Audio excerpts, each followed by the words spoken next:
మట్టిలో నిక్షిప్తమైనటువంటి తెలంగాణ పదాలన్నింటినీ ఏర్చి కూర్చి వెలుగులు పంచి ఆ భాషా వెలుగుల్ని ముందు తరాలకు అందించే కృషిలో ఆచార్య రవ్వా శ్రీహరి గారి పడుతున్నటువంటి తపన మనందరికీ ఆదర్శం. పాఠ్య పుస్తకాల రూపకల్పనలో వారు మార్గదర్శిగా విశేషంగా సేవలందించారు. అలాగే తెలంగాణ వ్యాకరణం కూడా వెలుగు చూడాలని ప్రతి పాఠశాలలో ప్రతి విద్యార్థి చేతిలో అది ఒక ఆభరణంగా, అలాగే అందరి మస్తకాలలో తెలంగాణ పదాలు తెలంగాణ పదాలు విహరించాలని కోరుకుంటూ మాన్యనీయ విద్యాశాఖ మంత్రులు ఉప ముఖ్యమంత్రి వర్యులు ఇక్కడే ఉన్నారు. వారు దీనికై కృషి చేయాలని వారిని కోరుకుంటూ ఒక్కసారి ఆచార్య రవ్వా శ్రీహరి గారికి మనమంతా గట్టిగా చప్పట్లతో ఈ జీవన సాఫల్య పురస్కార సందర్భంగా మన అభివాదాలు తెలియజేద్దాం. ధన్యవాదాలు సార్. అలాగే మరో పురస్కార గ్రహీతను ఆహ్వానించాల్సిందిగా సహ వ్యాఖ్యాత్రి కిరణ్ కుమార్ గారిని ఆహ్వానిస్తున్నాను.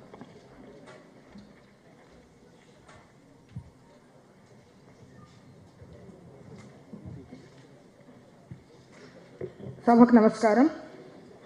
అమరవీరులను స్మరించుకుంటూ తెచ్చుకున్న తెలంగాణను అన్ని రంగాలలో అంతర్జాతీయ స్థాయిలోకి తీసుకుపోవాలనే ఉద్దేశంతో తమ ఆశలను సార్థకం చేసుకుంటూ మనల్ని మనం గుర్తించి గౌరవించుకునే సాంప్రదాయంలో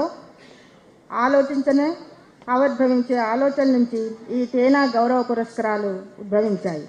2014లో మొదటిసారిగా పురస్కారాల వేడుకను ఘనంగా జరిపి ప్రముఖుల మన్ననలు పొందిన తేనా రెండవసారి ఈరోజు తెలంగాణ పునర్జీవన గౌరవ పురస్కారాలు ఇచ్చుటకు సిద్ధమైంది. తెలంగాణ ఎన్ఆర్ఐ అసోసియేషన్ ఆశయాలను అభినందిస్తూ తేనా గౌరవ పురస్కారాలు అందుకోబోతున్న కవులకు, కళాకారులకు, వివిధ రంగాల ప్రముఖులకు ప్రజల తరఫున శుభాభినందనల శరణార్థులు.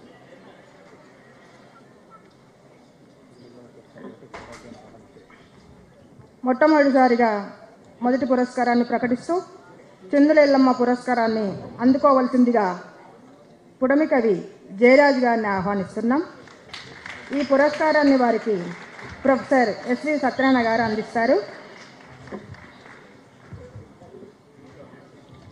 చిందుల ఎల్లమ్మ. నీళ్లలో చేపల నీ ఆటపాటకు నేల పులకించింది, నీవు కన్నీళ్లు పెడితే భూతల్లి సంద్రమైంది, నీవు నవ్వితే ఆకాశం నక్షత్రాలను రాల్చింది, నీ అడుగే ఊరుకు నిండుతనం, నీ చెరువులో కాళ్ళు కడిగితేనే పాడు పంట గొడ్డు గోదం చల్లంగుంటుంది, నీ దీవెననే ఊరుకు అర్కవుతుంది. సమాజ శిఖరం మీద కళా ఖరీదాన్ని నిలిపిన కళా తపస్వి చిందులెల్లమ్మ. ఈరోజు వారి అవార్డును అందుకుంటున్నటువంటి సాహిత్య విరజాలని పోయిస్తున్నటువంటి పుడమి కవి జయరాజ్ గారు.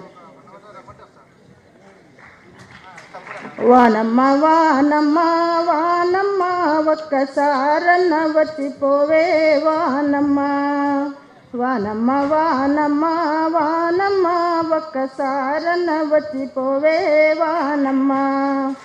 చేలల్లో నీళ్లు లేవు, చెలకల్లో నీళ్లు లేవు, వాగుల్లో నీళ్లు లేవు, వంపుల్లో నీళ్లు లేవు, నిన్నే నమ్మిన రైతు కళ్ళల్లో నీళ్లు లేవు. వానమ్మ వానమ్మ వానమ్మ ఒక్కసారన్న వచ్చిపోవే వానమ్మ. కొంగున నీళ్లు తెచ్చే నింగిలో మబ్బులేవి, చెంగు చెంగున ఎగిరే చెరువుల్లో చేపలేవి, తెల్లని కొంగ బావా కళ్ళల్లో ఊసులేవి. వానమ్మ వానమ్మ వానమ్మ ఒక్కసారన్న వచ్చిపోవే వానమ్మ అంటూ వానమ్మను తెలంగాణ ప్రజల తరఫున పిలిచినటువంటి మహాకవి జయరాజ్ గారు. వారిని ఈ అవార్డు వచ్చిన సందర్భంగా ప్రజల తరఫున అభినందిస్తూ తర్వాతి కార్యక్రమాన్ని కొనసాగించవలసిందిగా కోరుతున్నాను.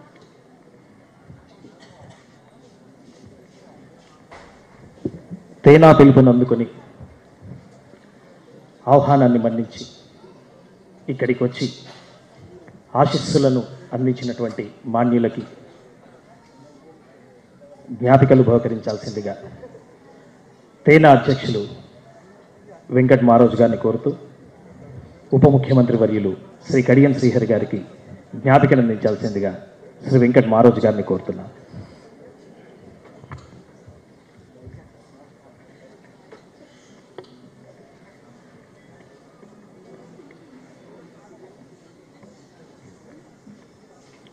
ఉప ముఖ్యమంత్రి వర్యులకి జ్ఞాపికను అందిస్తున్నారు శ్రీ మారోజు గారు, వెంకట మారోజు గారు.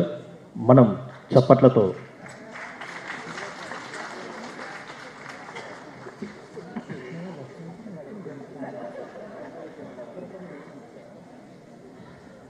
అలాగే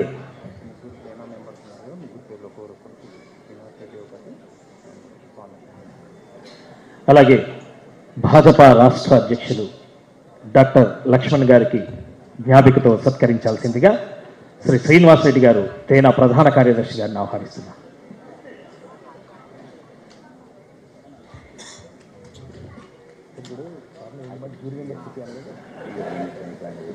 అలాగే డాక్టర్ వినోద్ గారు కాంగ్రెస్ పార్టీ ఎన్ఆర్ఐఎస్ఎల్ అధ్యక్షులు, వారికి జ్ఞాపికను అందించాల్సిందిగా శ్రీ నారాయణ స్వామి గారిని కోరుతున్నాం. తేనా చైర్మన్ శ్రీ నారాయణ స్వామి గారు శ్రీ వినోద్ గారికి జ్ఞాపికను అందించాల్సిందిగా కోరుతున్నాను.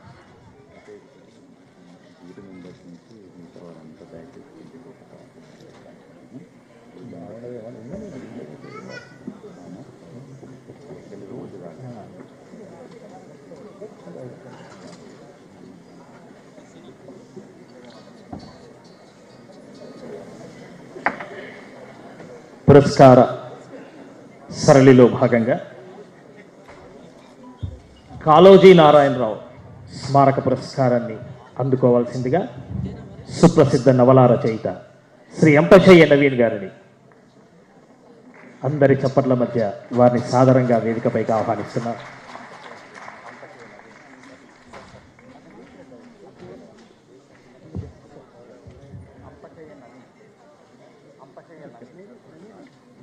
ఈ అవార్డును అందించడానికి విచ్చేసినటువంటి గౌరవ పెద్దలు శ్రీ ఎక్కా యాదగిరి గారిని శ్రీ అంపశయ్య నవీర్ గారిని సత్కరించడానికి విచ్చేయాల్సిందిగా కోరుతున్నాం.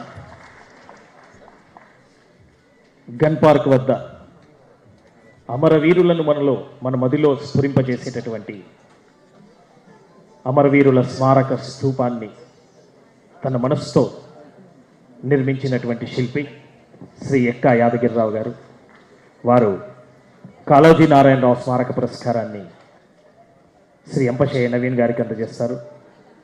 ఆధునిక తెలుగు సాహిత్యంలో అంపశయ్య నవీన్ గారిది ఒక విలక్షణమైన శైలి. ఒకటి కాదు, రెండు కాదు, 32 నవలలు అంపశయ్య నుంచి ప్రేమకు ఆవలి తీరం వరకు.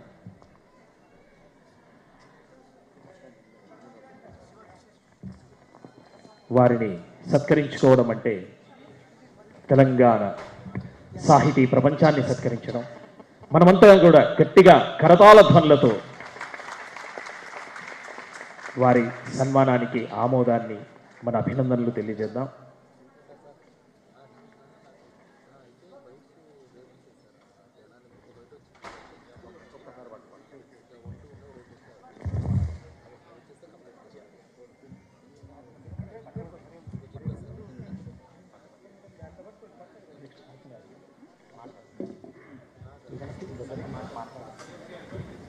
శ్రీ అంపశయ్య నవీన్ గారు తమ అనుభూతిని వ్యక్తపరచాల్సిందిగా కోరుతున్నారు.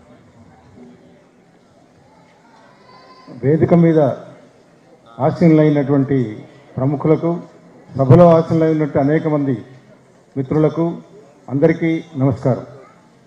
ఈరోజు ఈ తేనా సంస్థ వారు అందిస్తున్నటువంటి ఈ పురస్కారాన్ని నేను అందుకోగలిగినందుకు చాలా సంతోషిస్తున్నా. ముఖ్యంగా నాకెంతో అభిమాన కవి అయినటువంటి కాళోజీ నారాయణరావు గారి పేరు మీద ఈ పురస్కారాన్ని నాకు అందించినందుకు మరీ సంతోషంగా ఉంది. ఎందుకంటే చిన్నప్పటి నుంచి, నా బాల్యం నుండే నాకు కాళోజీ గారితో చాలా అత్యంత సన్నిహితమైన సంబంధం ఉండేది. నిజానికి వారి మార్గదర్శనంలోనే నేను రచయితని కాగలిగాను.